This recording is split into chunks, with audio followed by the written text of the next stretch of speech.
I am here today with some pretty amazing guests.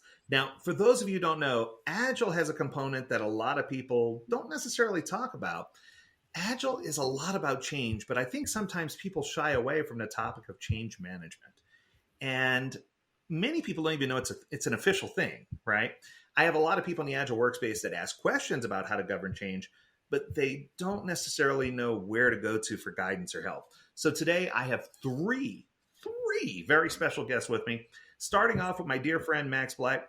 Max is the president for the Association of Change Management Professionals in the Salt Lake chapter, Salt Lake Valley area. He's been doing change management for about 7 years, and we are thrilled to have him here. He also brought with him his tag along, his vice president, Taylor Davies. Taylor is the vice president of the Utah chapter, and he spent probably the last 5 years or so helping organizations within the Salt Lake Valley really understand the human side of change. Now, you know how much that appeals to me. Everything that I do at AgileDad is a humanized, psychology-based, pragmatic approach. So this is the piece that I'm especially interested in learning more about. And of course, we couldn't make any of this possible without my dear friend, Kat Cosby.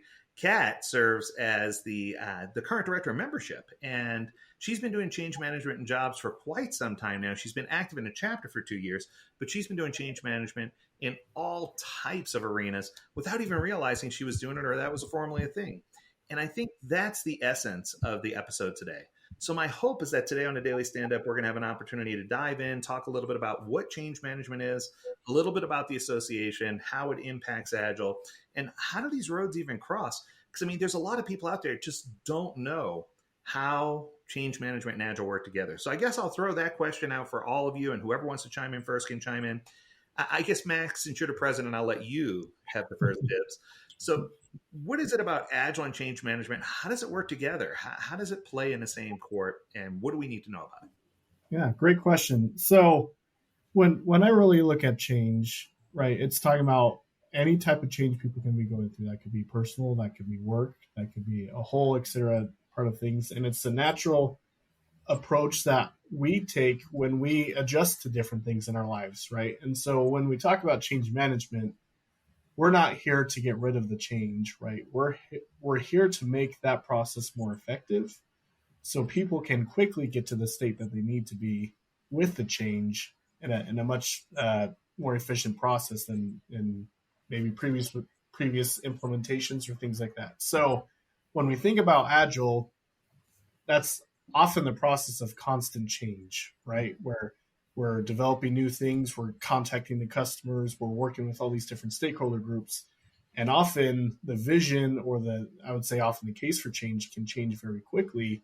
And so when we think about customers and other stakeholders within these type of situations, change is so important that way that we need to be in touch with our stakeholders in order to know how they're feeling. And that's one aspect of Agile that I try to apply a lot in change management and how they work actively together is that they're both about working with stakeholder groups and building those feedback loops very quickly and doing that very often, in which we can understand the mindset where people are right now and the direction that products or different services need to go. So, yeah, go ahead. I was just going to say, I think that's spot on. And it's a good representation because if you think about the empirical process control, which is inspection, adaptation, and transparency, if you're trying to inspect and adapt and you're constantly looking for opportunities to grow and change, that is what keeps Agile healthy. And I think, I've seen too often that people, they respect the process, but they don't necessarily respect the people. So Taylor, I'm going to throw it over to you. How does this tie in from the humanized side? How does the people side of change management impact Agile? Tell me a little bit more about how that ties together. Yeah. So as we think about the rate of information being consumed, being larger and quicker and faster than ever before, in many ways more agile than ever before, and the rate of innovation changing, but yet we have these brains that have not changed according to that. So people are still processing change how they've always processed change. And Elizabeth Kubler-Ross, who's famous for that change curve of starting with anger or denial, and then moving towards that anger and bargaining, and then finally moving towards acceptance. Now people are kind of going through this change curve on repeat, kind of like a a washing machine where they're just constantly being thrown about by the new change, and AI is not going to make that washing machine any slower. In fact, it's going to speed up the rate of change. And so how do we help these humans who still have very 1900s brains that are feeling things, that have amygdala hijacks on a regular basis to these changes? How do we help them process this in the workplace in a way that helps them to accept and embrace change and throw their arms around how these changes in innovation and AI can improve their lives and let them focus on the things that they really care about rather than put up their walls and resist change? So I think about that every time that I approach a change project is, how do we help the people see how this can benefit them? And how do we be transparent about it? Because it does require a lot of work to change on the individual basis, but also on the organizational. And that's kind of the negotiation that we play as change managers on a regular basis, is how do we help the leaders who are thinking about strategy and the people who are thinking about operations come together and form a reasonable plan for implementing that change. That's awesome. And it's one of those things that I hate to play Captain Obvious, but now that you're saying it, it's so obvious that these two fit so closely together. They're so closely intertwined, but yet there's so many people that I know in the Agile community that don't know enough about change management, or if they know about it, they don't even know they're doing it. So Kat, I'm going to ask you that question. If we were talking earlier about how you said you were doing change management, but didn't even know it was a thing. What was it that solidified it, made it a thing, and how did you learn about the Utah chapter of Association of Change Management Professionals, and what drew you in? How did you learn about this, and what drew you in? What made that connection? So originally, when I started at my company, I was led to enroll in getting certified as a change practitioner through ProSci. So I was certified through Change, and then came to find out through my CIO that there was a Utah chapter, and then was suggested that I join the board. I had no idea what it was, had no idea what we were doing, but I joined, and I found so many helpful things of, like as you say, I didn't know that I was doing change, and I knew that people were a big factor in making things work, because you can do a whole project, but if people aren't on board, then you've basically just wasted your efforts on making this successful. And finding out that there's a whole process to it, and just making ways for them to jump on quicker and better, I just had no idea. So All right, I'm going to play devil's advocate for a minute. Somebody's going to say, great, more meetings in Agile, more things that we have to worry about, more stuff that we have to do. Why is change management important in an increasingly Agile workspace? And why is it something that people need to embrace? And I'm going to throw that out to anyone who wants to answer. Why is this so important? Why is this something that I should pay attention to? And I'll jump in here, and like, just to the perspective of, there's specific meetings and cadences that you set up within Agile, right, to make sure that you're doing things properly, you're interacting with your customer, the product owners, things like that.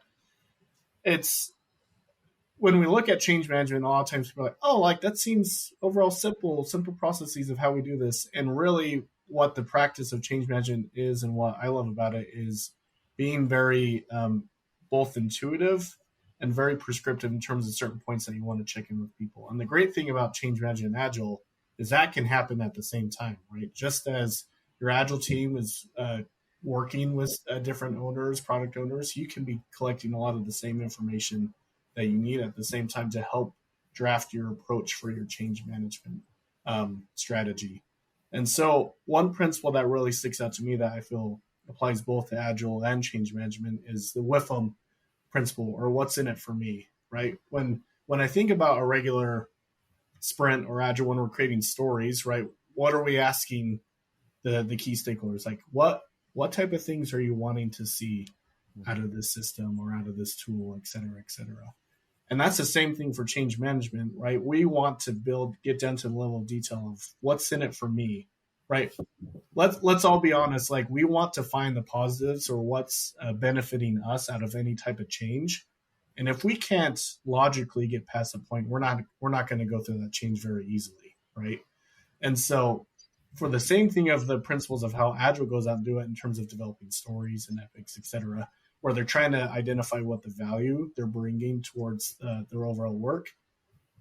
I've seen it work very well in the same conversations. We can gather that same information to create a communication, a case for change, to help people understand, hey, one, what's changing for you too, and this is why you need to go through that change, right? So that's one principle to me that sticks out really well, and how they play together, and how it's not adding additional work. That's the one thing I often hear as well, is that, oh, if we're going to do change management, I'm going to have to do all this extra stuff, right?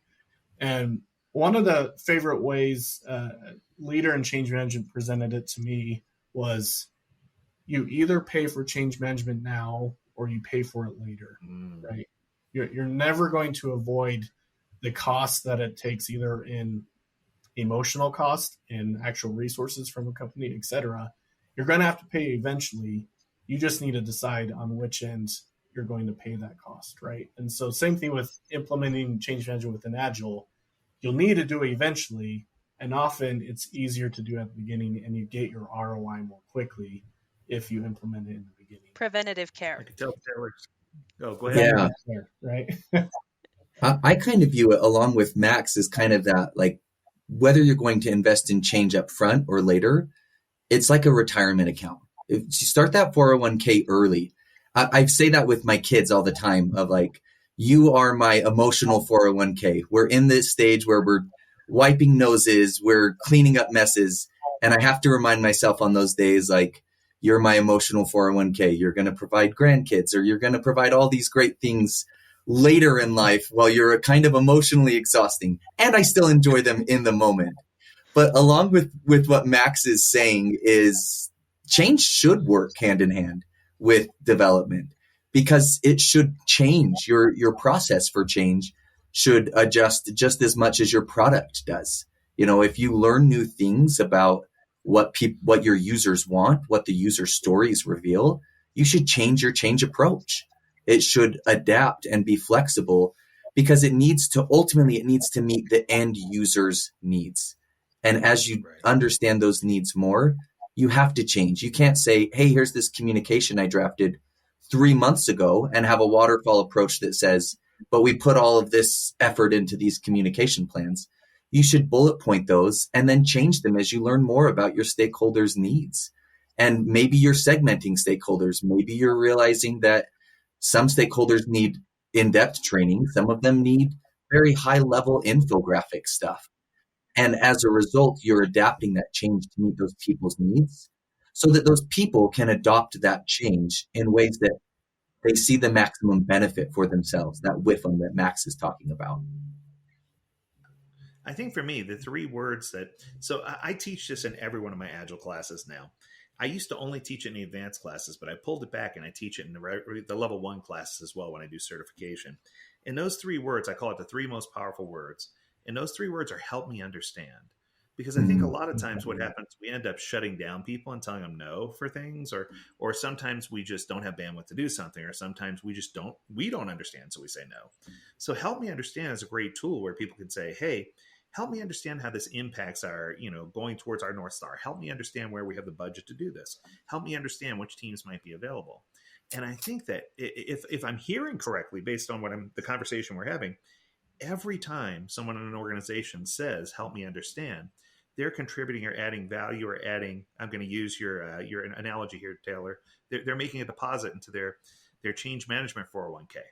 Because as they learn new things, they're able to take those new things and adjust or adapt and make a deposit, so that they don't run into the same things again, and so that they can learn more about the stakeholders, the key people, the things that are happening inside of the organization that are going to give the biggest impact to the end customer. I think the biggest pitfall in Agile, and Kat, you might want to elaborate on this a little bit, is I've seen many organizations where they say, we're going to focus so much on output, how much we create, how many units of work, how many story points, how many this, that they don't focus on the things that yield the greatest impact. So I guess my question for you, Kat, is how can we get a mindset shift where we embrace the fact that even though many people are uncomfortable with change, that change is important?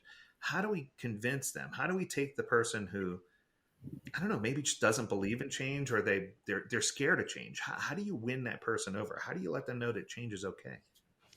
There are a couple of different assessments, and I know Max probably has more experience with it than I do, but just showing how Max mentioned the return on investment, the ROI, and showing how the benefits is with change management versus without change management, and how much more successful. There's plenty of studies out there that have been done where it just shows how much more successful you are with change.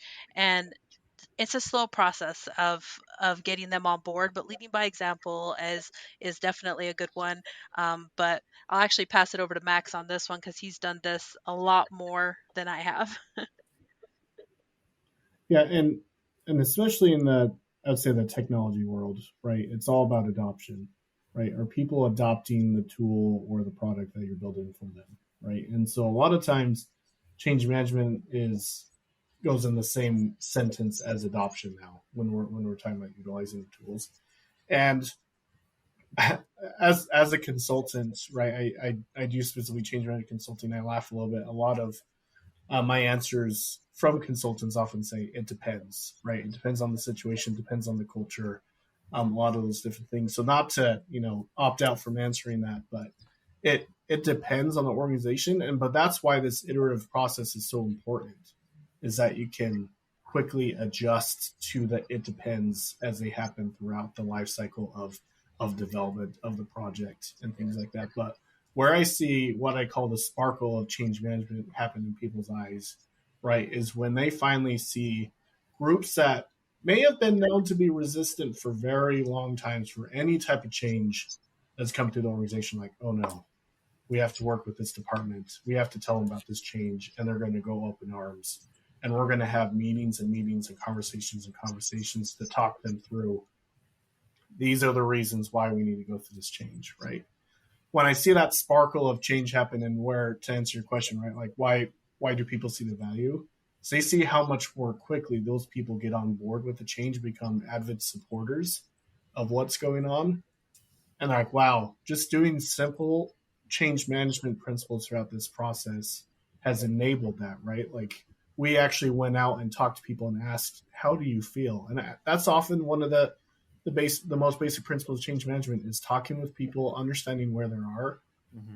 And people love to be listened to, like to be asked those questions, right? And so to that point is and same thing with Kat said, there's tons of assessments, there's tons of studies showing like, hey, you can get this much more ROI, you can get this much more adoption by using different change management tactics and methodologies. And same thing with, I think, any methodologies out there. There's always people have their favorite type of methodologies or processes of how they go about this. But I think the important thing is connecting with people and understanding where they are to help them get to that next point. So I think even in the very early ages of Agile, before it was even Agile, when it was Toyota Quality Management, you can go all the way back to Deming, and you can talk about things like hidden factory, where how much money was lost by repeating the same mistakes over and over again. Mm-hmm. Whether it's, and I'm going to check that in as even though it goes under the umbrella of quality management, it also has to do with change management, because I think that if people understand the impact of doing the same thing over and over again but expecting a different result, i.e. insanity, they would embrace change a little easier. But I still think that people struggle with change initially because they don't understand it. And I loved your explanation, Matt and Max. I think that when people understand what change is, and they understand that change doesn't always mean more meetings, or that change doesn't have to be something that's bad. And I love, Taylor, that you humanize change, and that you said, hey, change is something that we're all going to go through inevitably. And I think it was a combination of Kat and Max that said, sometimes it's not what you expect at first, and sometimes it's a slow burn, but overall you have to pay for it either up front or at the end, right? So either way, you're going to pay for it. When do you want to pay for it? And that leads me to this question before I ask my final question. So one more question for you, then the final question. The last question is, if all of this is true and change is so important, what is the future of change management? What does it look like? I mean, I know there are people out there right now that are probably saying, okay, you've convinced me that's important. What is this going to do? How is it going to impact me? And is it something that I need to jump on and take care of right now? What does it look like in the future? So what's the future of change? I'll jump in on this one. I think one of the things that Max and Kat touched on is that there's no one way to change. And so there's no one clear destination for change. It's not, hey, here's this methodology that we're going to take forward. But it is a future where we build cultures of change, where each organization doesn't look externally to say, hey, help us with this adoption. But we have now created change as an expectation in part of our culture, because as innovation and information rates increase, so does the rate of change that individuals will experience. And that can look different ways in each organization. Maybe in one organization, that's change ambassadors throughout who come together and say, hey, here's how this change is going to impact my group. And they represent that. Maybe in some organizations, it's a center of change. It's this area that really navigates the change and acts as the traffic conductor for change, and sometimes says, hold on that change because we've got these other ones down the pipe and we need people to focus on these for the time being. Or maybe it really is that each individual owns that need to change and they map their process. They map how they're feeling. Maybe they acknowledge, I'm feeling some major resistance to this change. Okay, now I'm willing to come to the table and bargain. Now I'm coming to accept this. And they find meaning in that change. Because the thing that AI can do, and I think will do in the future, is mimic a lot of human activities and mimic a lot of operational activities. What it won't be able to do is it won't be able to mimic meaning, which is what humans ultimately are, is meaning making machines.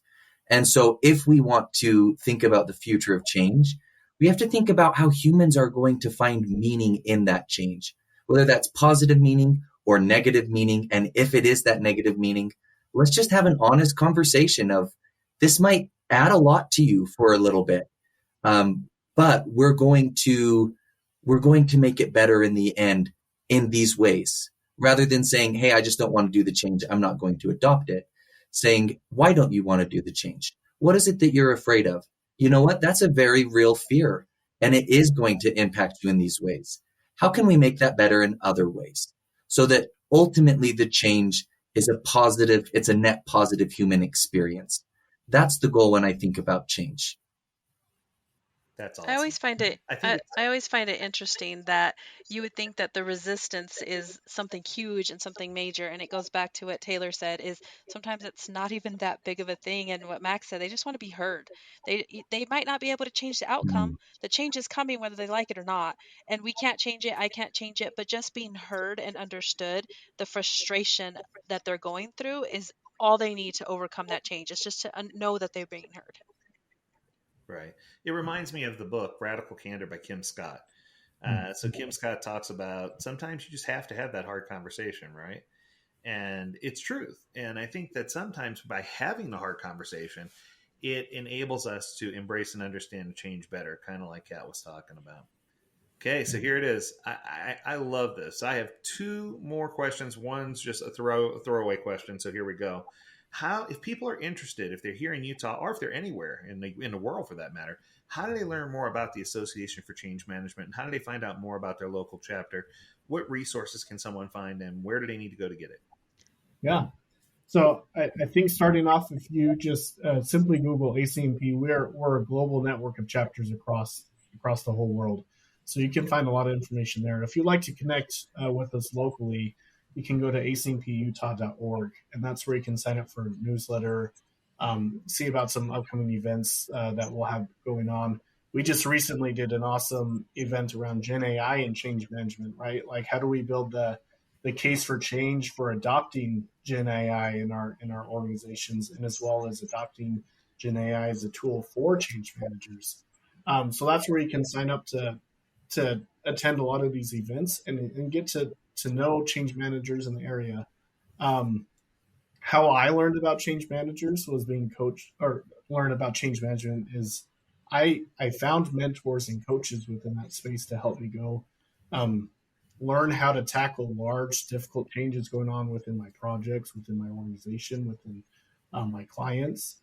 And building that network is one of the most effective ways I've learned around change management, because brainstorming is one of the best learning tools there is, right? And someone out there has experienced it. So finding that opportunity to connect with us, and that's what ACMP, our Utah chapter, provides, is providing a network of like-minded professionals that want to focus and learn more about change management, to get together, to network, to connect, to brainstorm, and learn from each other, right?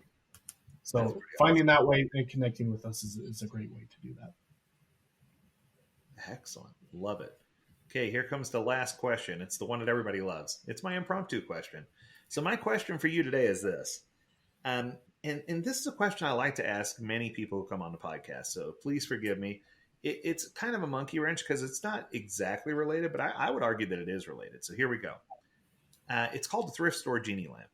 So if you went to the local thrift store, I guess here in Utah would be Deseret Industries, and you went into the thrift store and you found a genie lamp and you rubbed the side of it and a genie appeared. But note, I said it was a thrift store genie lamp. 2 of the wishes were already gone. You only have 1 wish inside of the lamp left. And you could use that 1 wish to really do something. Using change management, using the skills that you have, you could do one thing to make the world a better place. You could implement 1 change that would just really leave a lasting impact. What would that 1 change be? What would the one lever, if you could pull 1 lever without any recourse, without any ramifications, and just really leave a lasting impact, what would your change be? I'm gonna have to think about that one for a second. That's a really good question. So I'll start. Since I asked, I'll tell you mine. So if I could change one thing, the one thing that I would change is I would instill a principle in every single person that they would have the ability or the desire to do 1 single act of kindness every day. Because I think that if people just went out of their way to do 1 simple act of kindness, it doesn't have to be anything big or monumental. I just think it would make people happier, it would make the world a better place, and it would bring joy to people who oftentimes can't find joy. So I think that for me, that would be my 1 lever right away. That's the first one that came to my mind. Okay, I think mine would be always having a view for seeing through someone else's lens. It's understanding where others are coming from instead of quickly either judging or defending or whatever the case is. It's just having that inward quality of always seeing it from others' perspectives. I think it would minimize a lot of conflict. And without bias, right? Go ahead, Taylor. I'll go Do I get to go, Max? Are you presidentially assigning me to be next? Oh, I think you've just been voluntold, Taylor, that you're next. Voluntold, I'll take it. Mine's going to be a little more workplace related because what I do on a regular basis is think, how do humans experience work? I would institute a natural curiosity in every leader in the workplace. And that curiosity would be to focus on asking the question that you asked, help me understand. If leaders ask that question as their first question, people would experience the workplace, in my mind, tremendously different than they do now. I mean, for decades, we've had like 33% engagement amongst workplace. And it doesn't matter what poll you look at, whether it's Gallup or any other of the big workplace companies. It's this 33% engaged, and then a large percent who are actively disengaged or they're silently quitting, which is a newer term. I would think that would be changed by leaders who ask the question of, help me understand how I can help you. So those are the things I would add to that question. Close us out, Max. For me,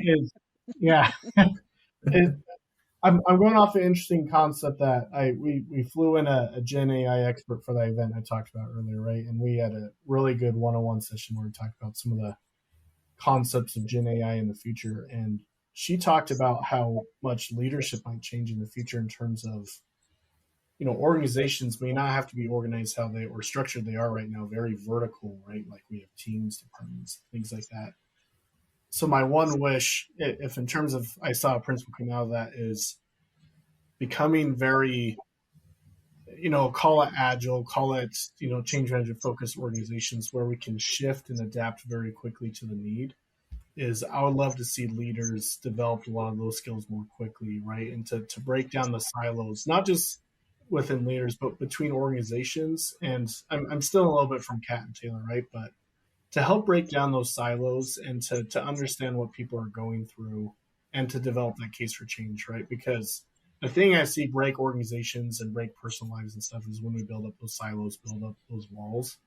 So taking that matrix approach where we don't need the hierarchy anymore, maybe that's what I'm calling it, right? Like let's get rid of titles a little bit. Let's get rid of the hierarchy within our families, within organizations, things like that, and just get to know each other as people. I think that's where we can solve a lot of problems. And I would love to see that across organizations where we go where we're needed and we don't often have to worry about, am I making the right decision? Is my boss looking at me this way? But that we're always doing the right thing for us and for the customer, et cetera. And we can help break down that a little bit too. So Well, I that can was tell you, very widespread, but that's no, what that was has on. been on my mind recently. No, it's good, and I think you nailed it because and I think I understand what you're trying to say. Part of it for me that and the big takeaway, the message that I got too, is that sometimes leadership.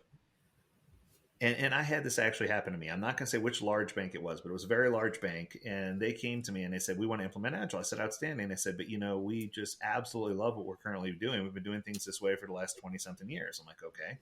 They said, so we just want you to take a look. We were bringing you in as a consultant. We're going to pay you a whole lot of money, a truckload of money. And we want you to take what we're currently doing and just agilify it. Can you just agilify it? Maybe sprinkle a little scrum dust on it, make it scrummy. And I sat there for a minute and I was like, please tell me you're kidding. They didn't want to make any change at all, but they wanted to make it official that they were Agile. So they brought in the high power Agile coach to help make that change. And I think what you were trying to say there, Max, is if we could flatten organizations to where we didn't have that, to where the person at the top was so close to the person at the bottom that they could feel and sense and see what was happening and that they would understand the need for change. But I think the person who stole the show today, I'm just going to give it to her, is Kat. When you said that people need to have empathy and they need to learn how to walk in someone else's shoes without bias, I think that in order for any change to take place, that is the foundation. We need to make sure that every individual can stop judging and stop having bias and that they can just see things for what they really are. And that ties me to the closing thought, which is if you can do one thing in your workplace, I think the message that I would have you take away is to start listening with the intent to understand instead of listening with the intent to respond. And if you can start listening with the intent to understand and ask the question, don't be afraid to say, help me understand, give Taylor the thunder, help me understand is 3 of the most powerful words that you can use. And if you learn how to do that and you can walk with empathy and you can flatten down and really get people at the top to understand everything that's happening at the bottom, those are the components that are going to help change management explode. So I'm humbled. I'm surrounded by intelligence greater than I have been in a long time. So I just want to thank you all for being part of the episode. It's been amazing. If you have any questions regarding change management, I'm going to drop all their information down below so that you can reach out to them through the Utah chapter of change management. I'll also put the global organizational website down there too, so you can find out more information and learn more information there. But that's going to do it for today. I hope you all enjoyed this episode. If you have a question or a topic you want us to cover, learn more at AgileDad.com. We'd love to hear from you. Once again, thanks everybody. I appreciate it. I know your time is valuable. Thanks for spending time with me. And if there's nothing else, I'm just going to say stay healthy, stay well, and stay agile, my friends. Until next time, do take care. We'll see you. Thank you. Thanks, Lee.